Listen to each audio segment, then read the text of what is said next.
Hello friend, मैं ऋषि कुमार। आज का वीडियो इन्वर्स ट्रिग्नोमेट्रिक फंक्शंस पे होने वाला है, जो कि क्लास 12 का एक चैप्टर है। इस चैप्टर में मैं एनसीईआरटी का एक्सरसाइज 2.1 का क्वेश्चन नंबर 1 से लेकर के 10 तक का मैं सॉल्यूशन करवाने वाला हूं। क्वेश्चन नंबर 1 से लेकर के 10 तक में इन्वर्स ट्रिग्नोमेट्रिक फंक्शंस का प्रिंसिपल वैल्यू फाइंड करना है।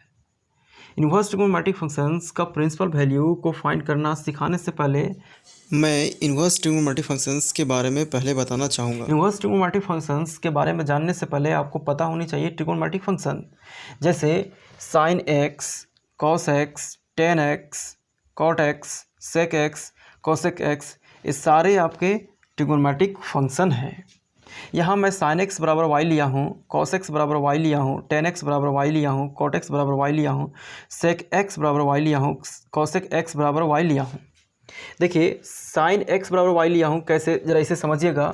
मैं यहाँ पे एक्स के जगह पे अलग अलग वैल्यूज़ को मैं लेता हूँ। जैसे साइन एक्स के जगह पे 30 डिग्री लेता हूँ, तो साइन 30 डिग्री का वैल्यू होता है 1/2। अब मैं इस एक्स के जगह पे दूसरा वैल्यू लेता हूँ, साइन 45 डिग्री, एक्स के जगह पे 45 डिग्री, तो साइन 45 डिग्री का वैल्यू होता है 1/√2। अब इस एक्स के जगह पे कोई और दूसरा वैल्यू लेते हैं, तो एक्स के जगह पे मैं 90 डिग्री लेता हूँ, तो साइन 90 डिग्री का वैल्यू होता है 1। अब मैं खुद साइन एक्स को लेता हूँ, तो क्या होगा? देखिए, जब एक्स के जगह पे 30 डिग्री लिए तो 1/2 हुआ, एक्स के जगह पे 45 लिए तो 1/√2 हुआ, एक्स के जगह पे 90 लिए तो 1 हुआ। अब एक्स के जगह पे एक्स लिए तो क्या होगा? यहाँ पे एक्स अननोन क्वांटिटी है, यहाँ x क्या है पता नहीं, तो यहाँ x कुछ भी हो सकता है। जब 30 है तो 1/2 होगा, जब x 45 है तो 1/√2 होगा, जब x 90 है तो 1 होगा, जब x है तो क्या होगा? कुछ भी हो सकता है। तो कुछ भी हो सकता है तो उसको मैं y मान लेता हूँ, तो sin x बराबर y हो गया। तो sin x बराबर y, उसी प्रकार cos x को y मान लिया, tan x को y मान लिया, cot x को y मान लिया, sec x को y मान लिया, cosec x को y मान लिया। आगे समझिए, आगे आपको ट्रिग्नोमेट्रिक फंक्शन आप समझ चुके हैं। ट्रिग्नोमेट्रिक फंक्शन समझ गए तो इन्वर्स ट्रिग्नोमेट्रिक फंक्शन समझना बहुत ही आसान है।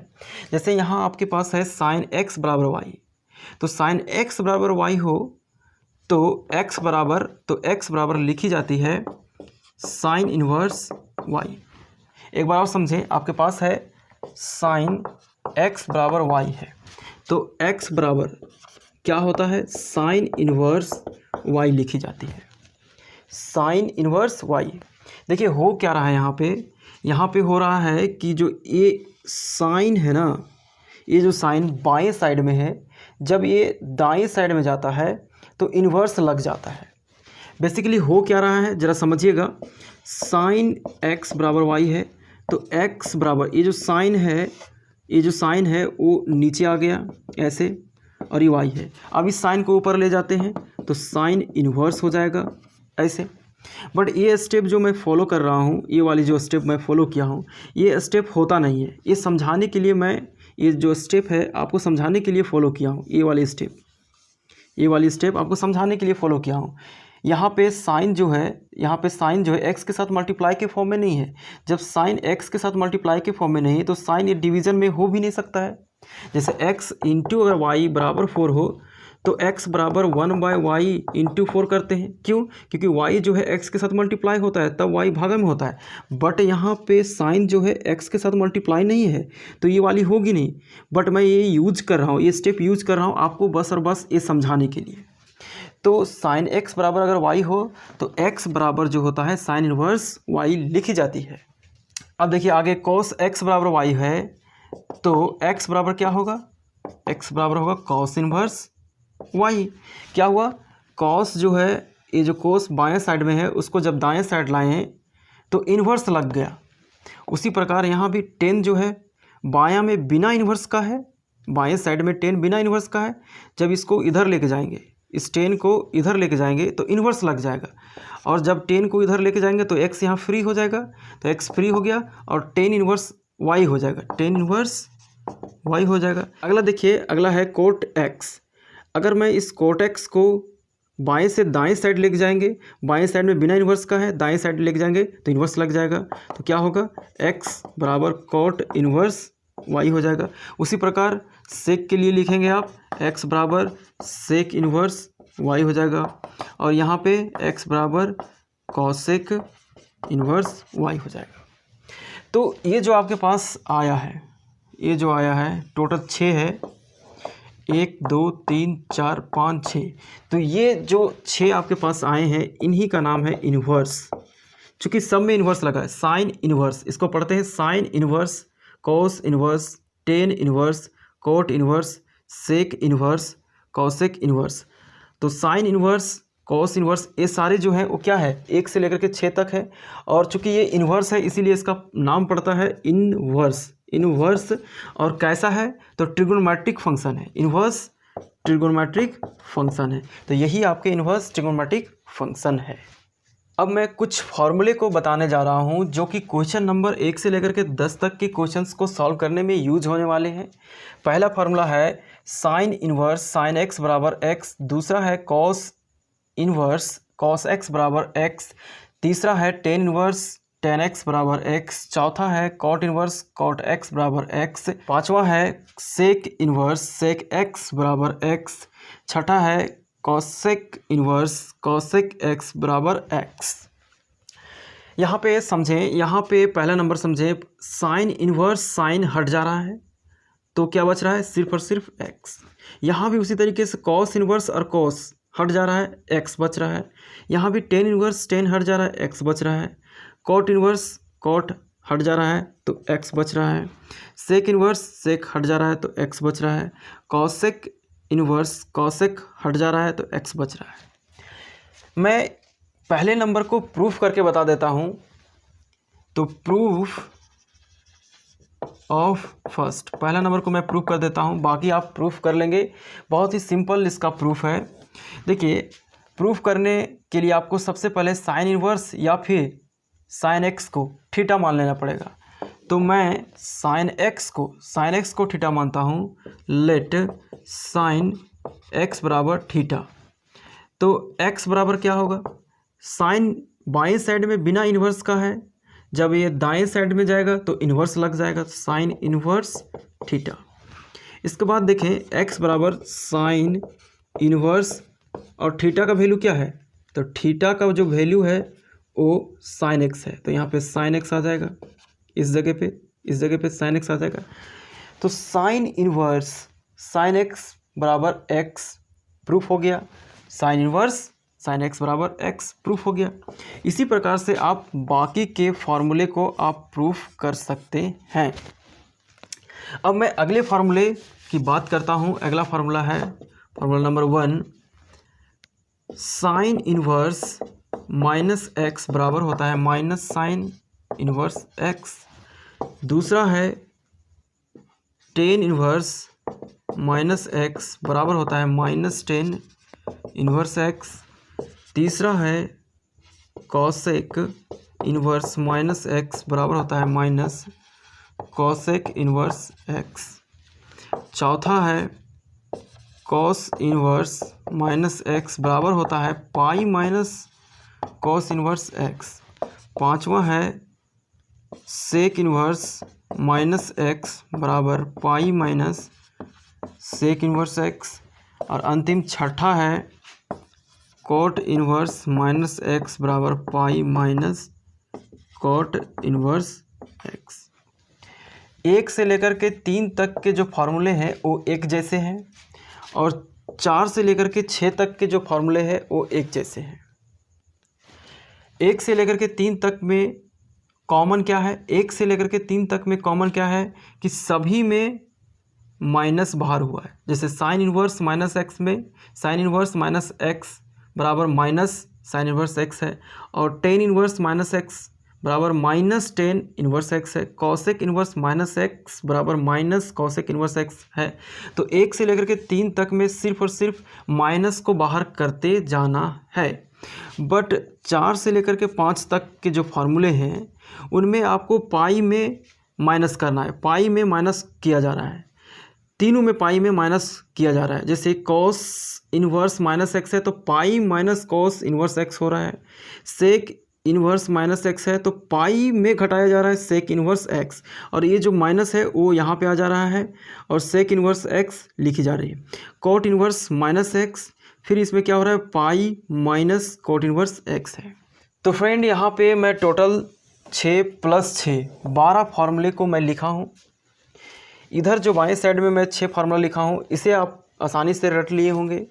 और यहाँ पे मैं जो 6 फार्मूला लिखा हूँ, इसे रटने में थोड़ी समस्या हो सकती है, लेकिन अगर आप इसे देखें तो 1 से लेकर के 3 तक आप आसानी से रट सकते हैं। कैसे?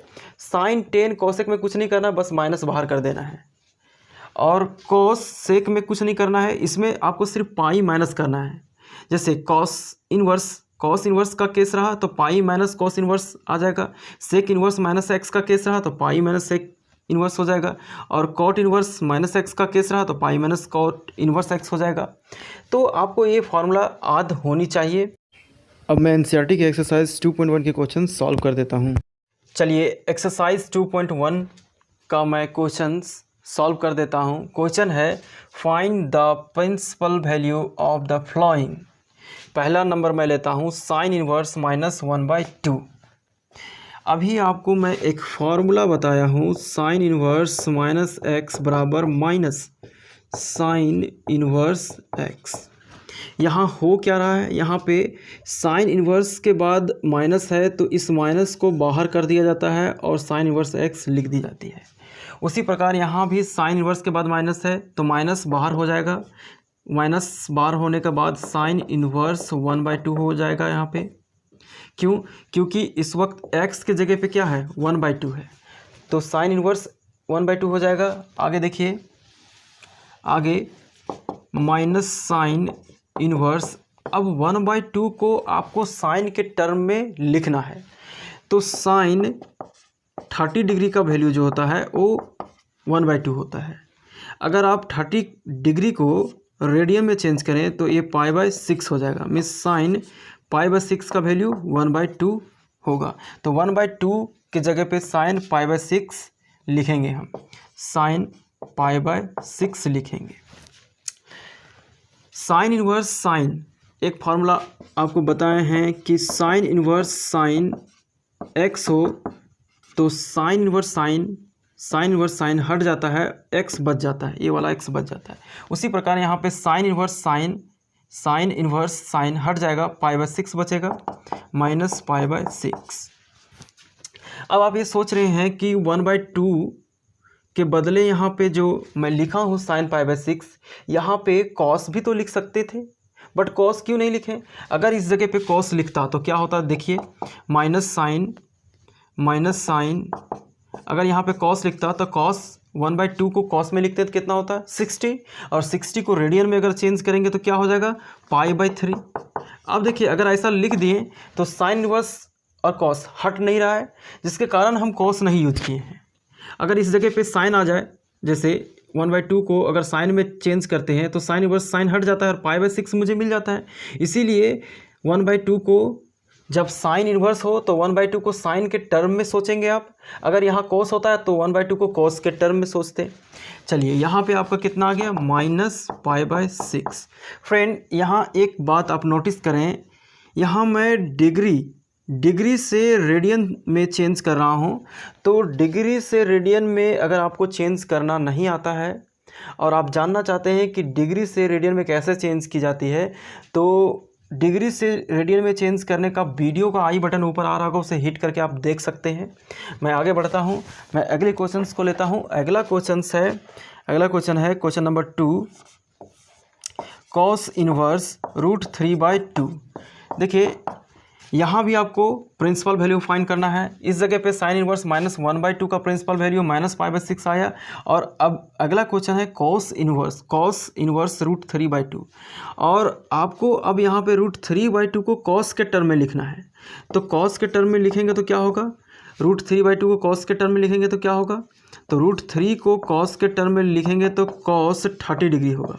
कॉस 30 डिग्री का वैल्यू √3/2 होता है, और 30 डिग्री को अगर रेडियन में चेंज करेंगे तो क्या हो जाएगा, π/6 हो जाएगा।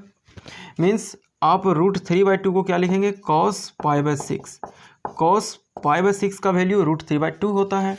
आगे देखिए कॉस इन्वर्स कॉस हट जाएगा तो क्या बचेगा, ये फार्मूला अभी मैं लिखाया हूँ, कॉस इन्वर्स कॉस एक्स हो तो कॉस इन्वर्स कॉस हट जाता है, एक्स बच जाता है। उसी प्रकार यहाँ कॉस इन्वर्स कॉस हट जाएगा, ये और ये हट जाएगा, तो पाई बाय 6 बच जाएगा। अगला क्वेश्चन देखिए, अगला क्वेश्चन है question number 3, cosec inverse 2।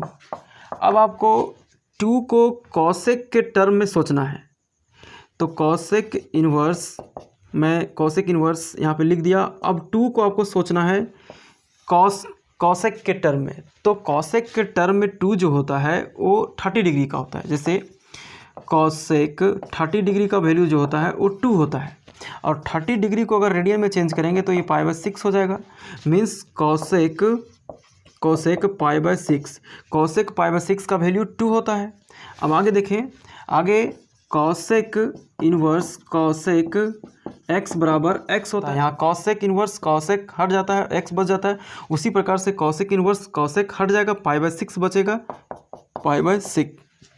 Question number 4 है टेन इन्वर्स माइनस रूट 3। अब देखिए यहाँ पे एक फार्मूला लगेगा, formula tan inverse minus x वाला फार्मूला लगेगा। और टेन इन्वर्स माइनस एक्स का फार्मूला में क्या होता है कि माइनस जो होता है वो बाहर हो जाता है, माइनस बाहर कर देंगे, उसके बाद टेन इन्वर्स एक्स लिखी जाती है। उसी प्रकार यहाँ पे होगा कि जो माइनस है वो बाहर हो जाएगा, तो बाहर कर दिया टेन इन्वर्स, और रूट 3 होगा। अब रूट थ्री को आपको 10 के टर्म में लिखना है, तो रूट 3 10 के टर्म में क्या होता है 60 डिग्री, 10 60 डिग्री का वैल्यू रूट 3 होता है। अब डिग्री को रेडियन में चेंज करेंगे, 60 डिग्री को रेडियन में चेंज करेंगे तो पाई बाय 3 हो जाएगा, तो 10 पाई बाय 3 हो जाएगा। 10 पाई बाय 3 का वैल्यू रूट 3 होता है। अब 10 इन्वर्स 10 एक्स बराबर एक्स होता है, 10 इन्वर्स 10 हट जाता है, एक्स बचता है। उसी प्रकार से 10 इन्वर्स 10 हट जाएगा, पाई बाय 3 बचेगा, माइनस पाई बाय 3। ये हो गया आपका answer.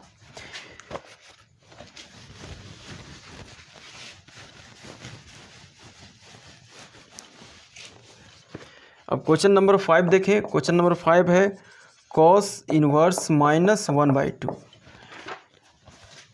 Cos inverse minus x हो तो लिखी जाती है pi minus cos inverse x.